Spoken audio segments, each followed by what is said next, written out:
surprisingly don't know what did that.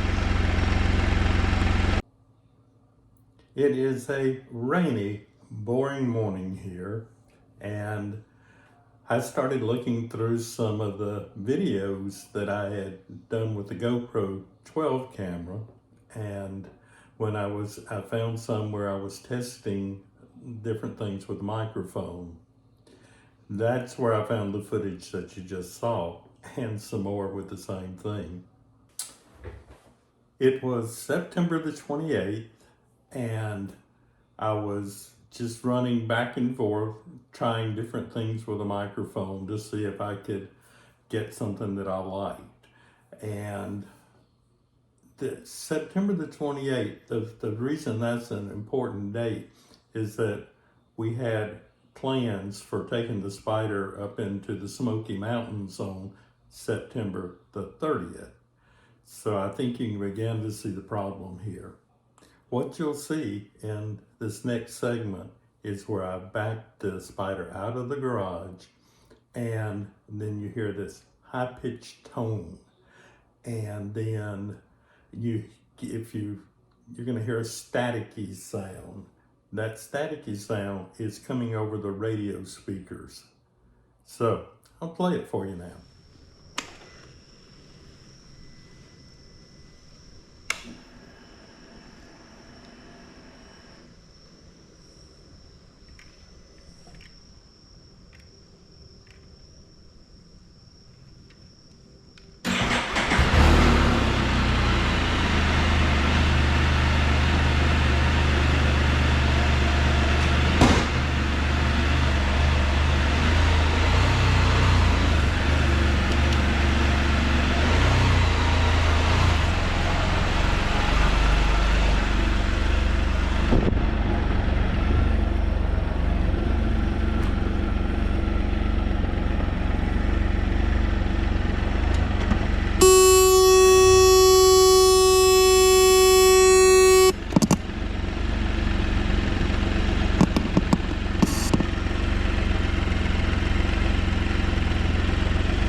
Surprisingly don't know what did that.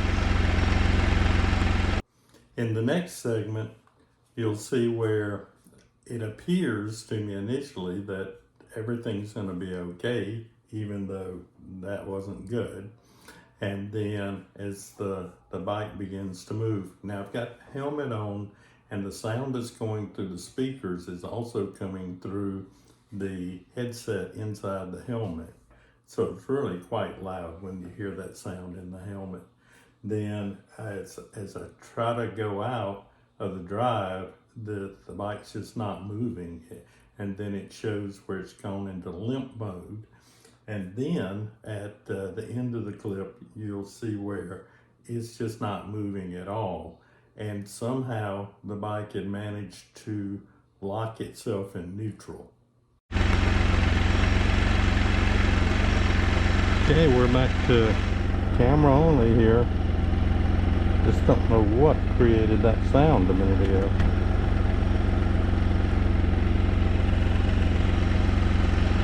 Don't like it when stuff like that happens.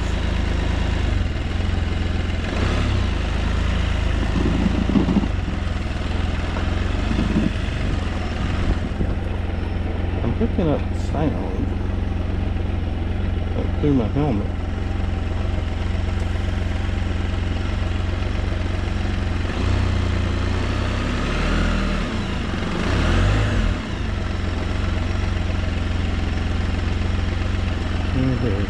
Something wrong.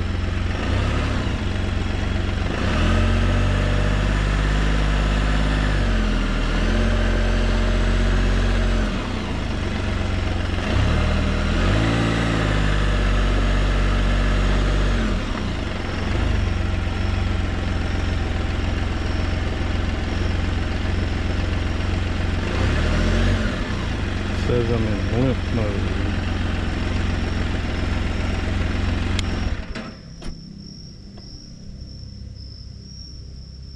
Now what's going on?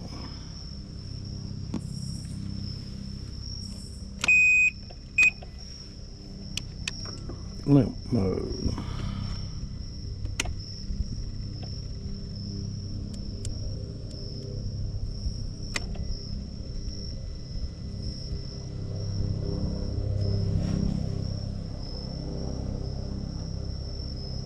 I'm getting an error code.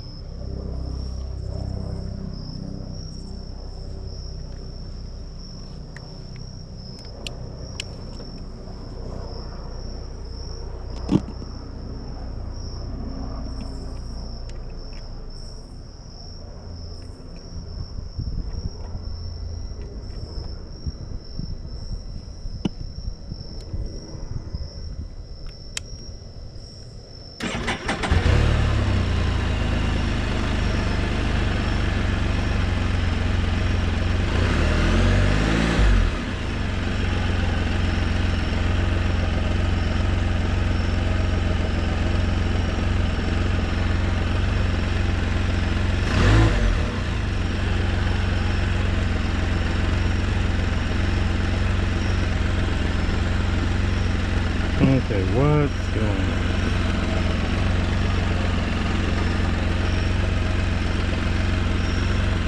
Heating's okay, fuel's okay, got an engine light.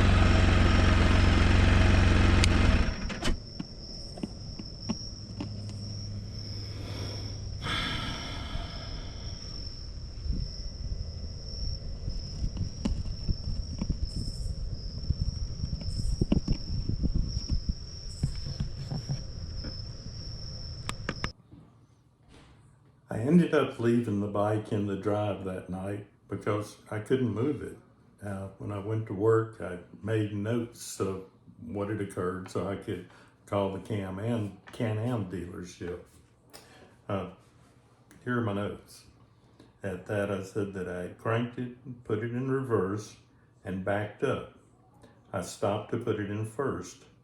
There was a loud tone that came over the bike speakers and the helmet. Turned the bike off. The bike went into limp mode and would barely move. Then it wouldn't move. The oil light, VSS, lights were both on. Now the key will not turn the ignition. When I called the dealership, I was told that, wow, I haven't heard of that happening before. And then it wouldn't drive. And so at that, I was like, well, so is there something I can do that can, at this point, it is locked in. It's locked to where it won't move. Can't push it. So I was like, how, is there something I can flip a switch or something that will adjust this? And so I was told they would check with the technician in the back. The technician said that there is a spindle that comes out of the transmission that if you can get to it, you may be able to turn it to be able to get it to where it would move to neutral, and then we'd be able to push it. At this point, the bike would crank and it was locked in neutral. So it wouldn't go into reverse, it wouldn't go into first gear. Well, that's a problem, because to be able to get it up on the trailer, you don't push this thing, it's heavy. And to try to push it up a ramp onto the trailer, it's just not gonna happen. Not without, I don't know how many people, or if you could get enough people to grab hold of it to do that. So when I called the shop, they had said that there is they called it I think a spline. It is a piece that comes out of the transmission though. And the way they had described it, I had it in my head that it was actually something that was running vertical.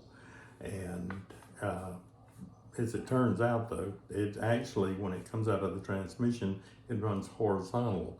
Just like if you had a shifter on a regular motorcycle, it would be the piece that would come out that your foot shifter would attach to. So in case you happen to stumble into this problem one day, it said that you can take that, if you could grab it and you could turn it, and you could get it into gear doing that. And then it's like, but if you can't do that, then you're just gonna have to, find some way to drag it up on a trailer. Surely didn't want to do that.